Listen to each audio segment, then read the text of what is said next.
how we spend our money. It's not giving this money away. That's an easy decision. To sit back and say no, I think it takes a lot more forethought to think about what the best use of that money is. And I think we just fundamentally disagree with that. But I'm not in favor of funding. And Jamie, we respect you for your opinion, we really do. But to clarify something, this does not, and I know too, this is not the property tax. This is from gambling money. It right? can be used to offset money. Yeah, it can. Absolutely does. It's not the property tax money or anything like that. It's still tax dollars that can be used. Poling.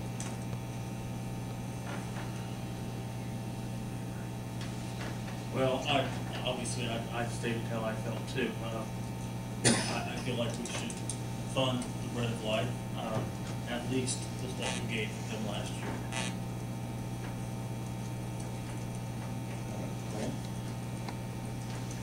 I'm in support of supporting the Bread of Life. I'm not sure the 20,000 is where I would go. I know that what they're trying to do is bring in other non-for-profits, I think, more in terms of helping educate their clients rather than decreasing, and may and decrease the need that they have there and therefore reduce the budget. So I don't know what the proper amount is, whether it's increasing it from 5 to 75 or 10. And the dollars that we are responsible for as a city council is a matter of good stewardship, correct? But there is a difference in where we see, how we see the city providing for the overall common good, the overall well-being.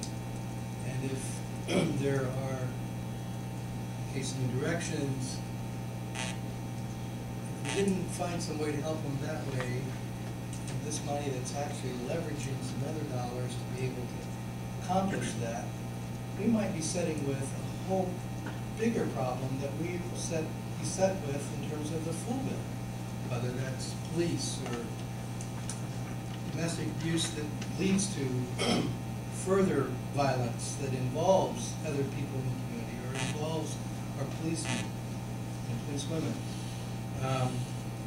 In the case of the Bread of Life, it's also a matter of ensuring that we have a community that is able to take care of itself. And this is one of the ways that we have to help each other take care of themselves. Part of that solidarity. That's what a city does. That's why you have a city, to provide some solidarity, to provide for the common good. And that may involve more than road, police, fire. Those are the easy things, as you were saying. The sewers and the water and so forth. Those are what we've come to understand and know. And I don't look at this as a matter of us trying to take care of everybody's needs and all nonprofits' needs. I think it's a matter of we're trying to look, in the case of all of these things, trying to use these dollars to leverage other resources to provide for something that's worthwhile. So, and I'll get off my box. We still, the other members can come up with a dollar amount, I'll be fine with it. Terry, what's your opinion? I think like Help the Bread of Life, good program, something we need definitely, and improve that. As far as an amount, I'm open-minded, at least what we gave them last year. Even my personal opinion is they're having a harder time to get contributions. So many people have helped Bread of Life a lot from startup to this period. And I think some of the people are kind of winding down, taking a little bit of a breather, if you will. Maybe they can't afford, maybe they're putting their contributions, donations somewhere else for the time being. Doesn't mean they won't come back to Bread of Life and support them more. Maybe in the future we won't have to support them near as much, if any. That's being hopeful. But like Glenn said, people don't eat, there'd be trouble.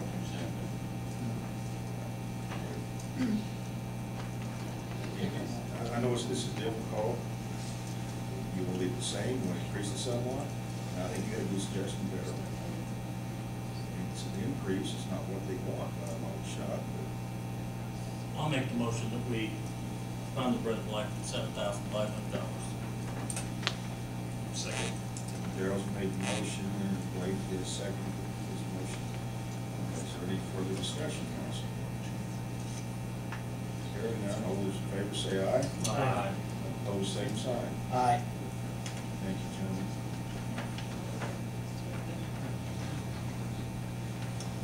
I believe that corrects that. I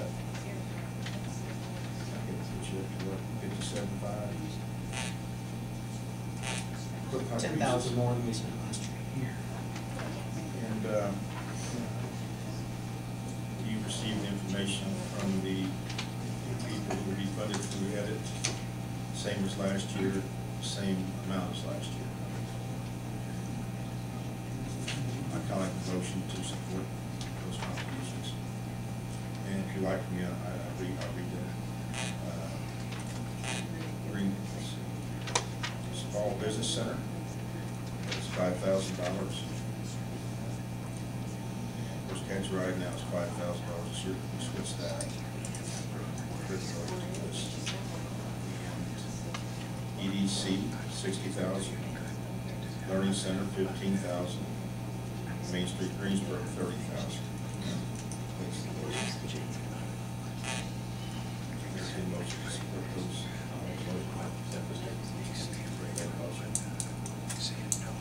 Second. Second motion.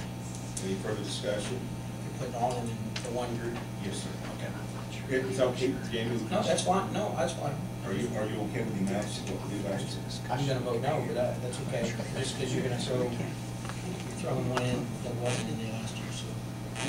Okay, I see what you're saying. He added that though, it was part of. No, We already voted on that We already tonight. voted. Yeah, we That's already what I'm voted on saying. that. We're not That's gonna not in there. vote. We're gonna vote in on the Small Business Center, EDC, Learning Center, and Main Street Greensburg. Yes, sir. Those- Okay. Yes, sir. As it was last year. Yes, sir. All those in favor say aye. Aye. Opposed, same sign.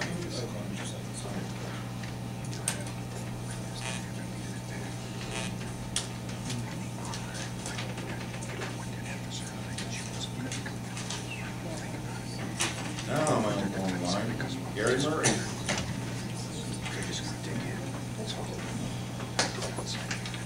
Good evening, Gary. Good evening. First item up for discussion is the second reading of the wellage rezone at the southwest corner of First and Lincoln. That came with the unanimous recommendation on the Plan Commission, and if you recall, it was unanimous last month here to pass on the first reading. I have not had any calls or concerns on this in the past month, nor did I prior to that. So it's up to you. Mr. Wellage is here if you'd like to talk to him. I don't need to tell you. Thank you for giving me the last hour of your life, Doc. This has been done very thoroughly. I'll make a motion we pass it on the second reading. Second. Motion made by Jamie and seconded by Darrell. All those in favor say aye. Aye. Opposed, same sign. Motion passes unanimously.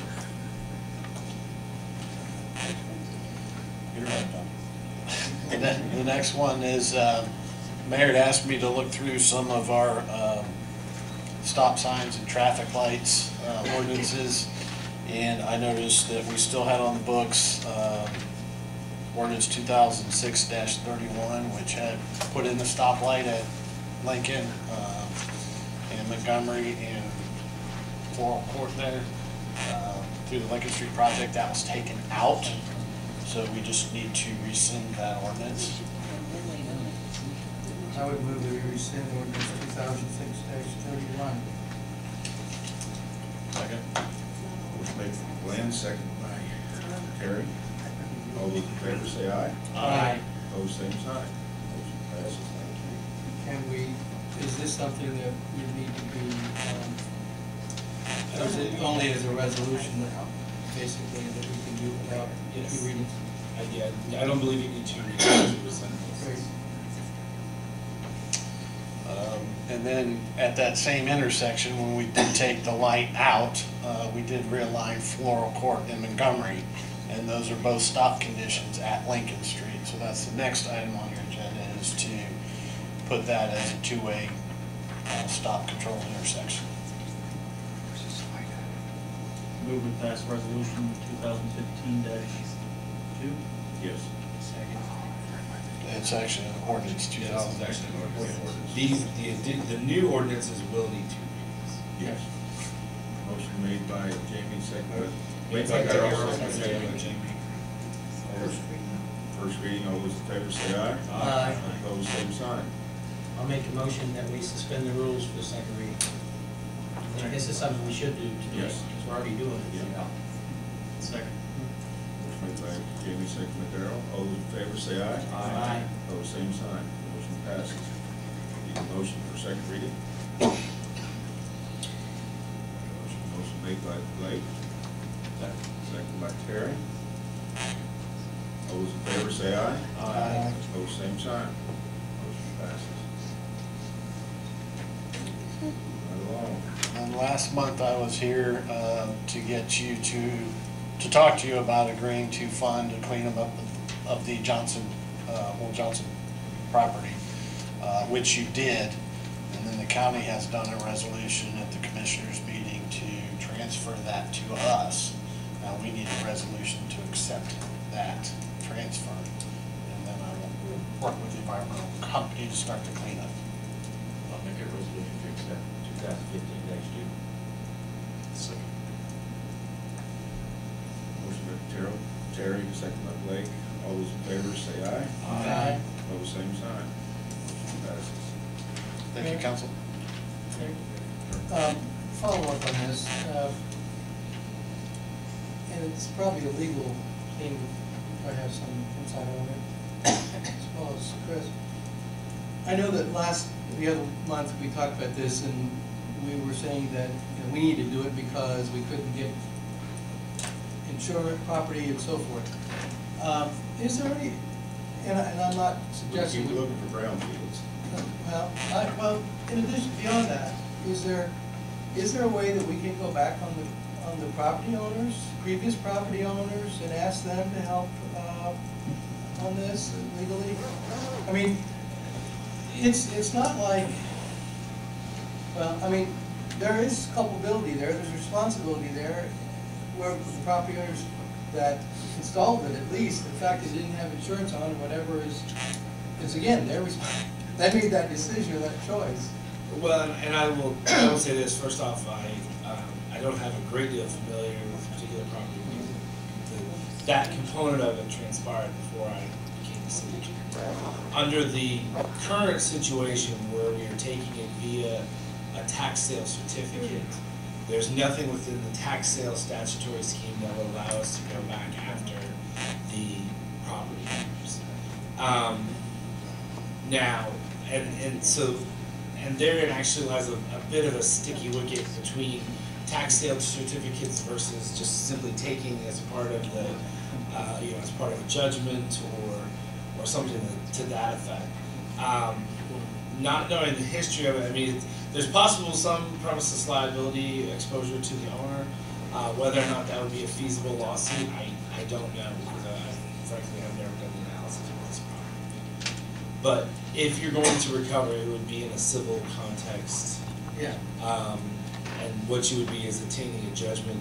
I don't know if this property owner is judgment proof or has any other assets. No. Generally speaking, what you find most often in these types of commercial entities is that they're a single asset entity. So it's an LLC established that only owns this one piece of property. So then there's no further assets to pursue, regardless of the liability. And you may know more than I as far as I don't what know. they did. I can say with confidence, I know when Tim Corden went through the process with this property, I am certain that he looked at the potential for civil liability exposure to them. We went back from the Johnson wholesale era, and no one ever had insurance. Well, the Johnson people have resources. I mean, they're the ones that put it in to begin with, right? Right? Right. So, I mean, I guess what I'm saying is, I don't know that we don't have, that there aren't resources out there that could be.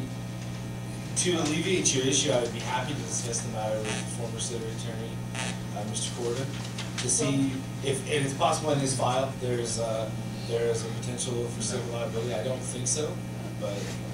I didn't know. Yeah, I just thought I'd bring it up. I didn't know if you could sue the grandchildren or not. Well, I mean, it would have, yeah, you'd have to, what you would have to trace is the lineage of the property. So if grandpa owned it, grandpa died, dad inherited it, dad died, kids inherited it. So then you see if there's a chain of title that would give rise to a complaint related to the property itself. I would say, my guess is that Tim looked at that and probably found no vertical privity. Okay. And if that's the case, I mean, I guess, I'm just thinking, yeah, we're out, but we can regain some, because of the responsibility of the owner is responsible first. Okay, that's fine. This was. Would you like, would the counselor to look into this? I think as far as going back at least to Tim's files and trying to find out what's there, I mean, that shouldn't take a lot of time. I mean, I'm not asking to. No, 600-700 hours. No, I don't think it would be. I don't think it would be a lot of time for me to go talk to Tim. Let's see. I didn't have to start a resolution here to see if we can find a new attorney. Let's see, 650. 135. I think it would not take me much time at all. Very good. Thank you. Thank you, Gary. Next item. Ms. Weber. Does anybody have questions about the resolution that I sent out on Indiana Public Employers Plan, AKA County Insurance, AKA Workman's Comp? That's basically a membership resolution that the council has to adopt, so. This is really something we're really coming back in after the fact, basically.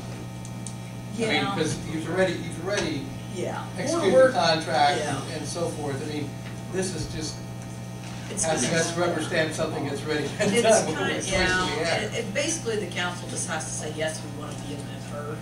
It's kind of, yeah, a catch-22, because Board of Works moved forward with the actual contract part of it. But it's kind of, as Mr. Murray says, sometimes it's just a boilerplate resolution Yeah, that we I receive see from that. them, so. Just would have been nice to have been asked beforehand. And I understand the circumstance. I would move resolution 2015-1. Second. Motion made by Glenn, second by Darrell. Any further discussion? All those in favor, say aye. Aye. Opposed, same sign. Motion passes. Thank you.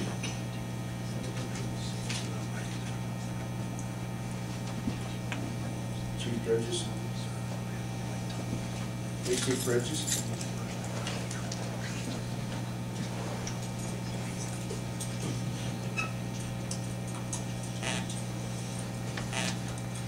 Okay, in the packet that I sent to you, hopefully it's not too confusing, and that I sat down with Bridget and I tried getting all the information I could since I was not in the talks for last year's budgets and everything.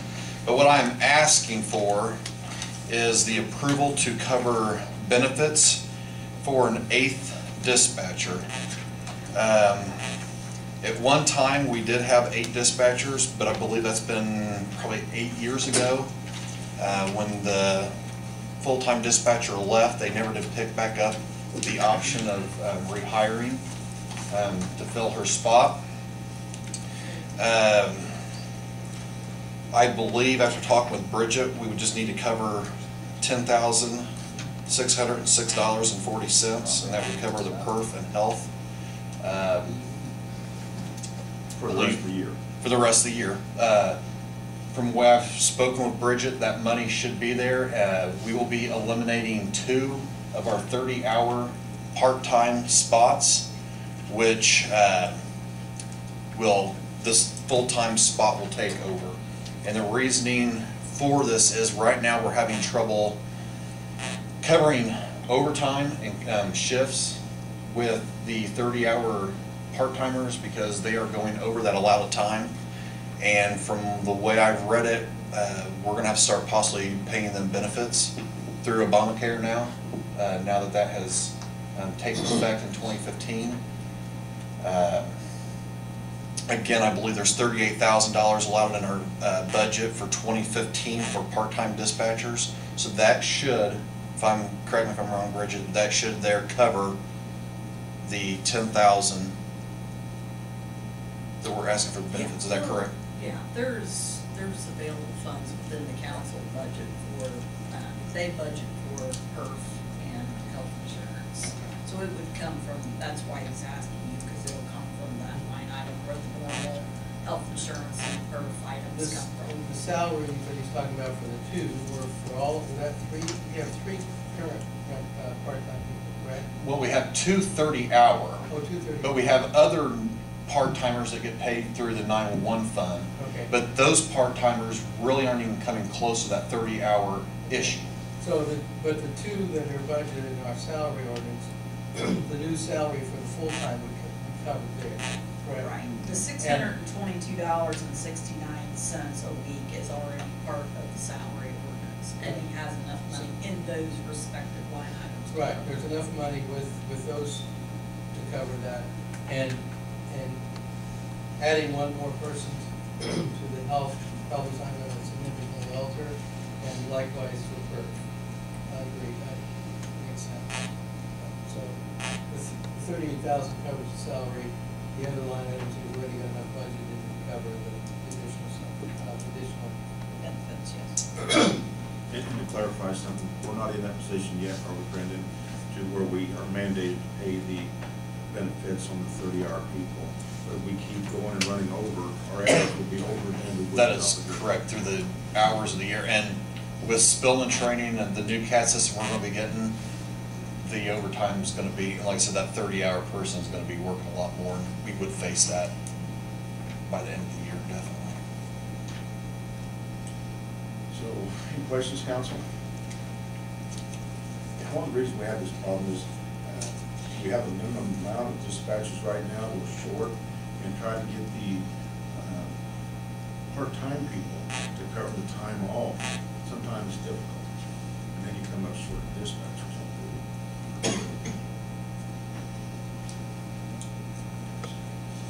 If there are no questions, I entertain a motion to approve benefits for folks to make full-time dispatchers that are sub-dispatchers.